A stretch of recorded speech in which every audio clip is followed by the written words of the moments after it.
Enterprise networks. Enterprise is all about a big institution, big campus, big college, big company, big factory. So we are talking about companies and universities. They have many computers. Normally these computers are connected through a network, and this allows the employees to do certain things like sharing data, like sharing resources, like sharing information. So these resource sharing, why it is important in the organization? Okay, let me give an example. A printer. Say 50 people are there in enterprise. Would you buy 50 printers for them, or just have a single printer and let them print through this? You can have a very good, very sophisticated printer, and 50 people can share this printer. Okay, and beyond that, important thing is sharing information. For example, if the enterprise is bank, the problem can be if something happens to the network, the bank will not last more than few minutes. So information sharing is also very important. In enterprise network, because the enterprise may be geographically in different area, the networks called the VPNs, or virtual private network, they will connect the individual network at different geographical notation or location or sites. For example, these are different networks. So this VPN will make them as a single logical network. We will combine this small, one is in Los Angeles, other is in Tokyo or Seoul, Mumbai. So this is an attempt to end the tyranny of geography. For example, if it is your data and you are far off, for example, 100,000 kilometers or say 100 kilometers even. Now you need to get the data because it is your data. It's your company's data or you're working on it.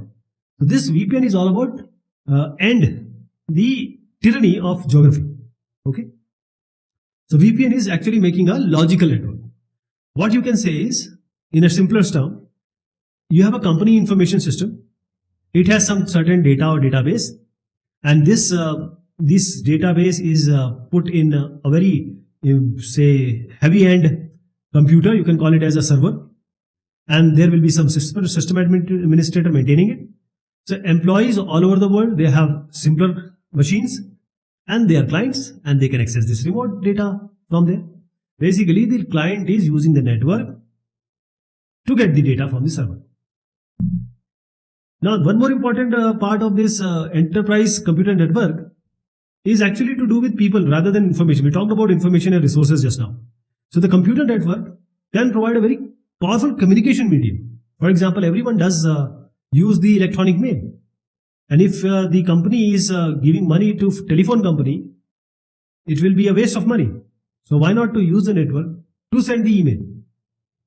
So in order to have say calls, you can have IP telephony, VoIP, voice over IP. So here you can use the internet technology over this enterprise network. And even if you want to add the video with this audio, the video with audio, the multiple employees at certain different location geographically located, they can see, they can talk, they can hold a meeting.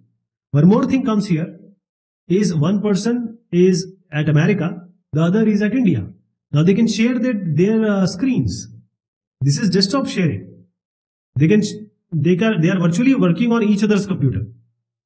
And one more goal of this enterprise business is selling and buying. It is commerce.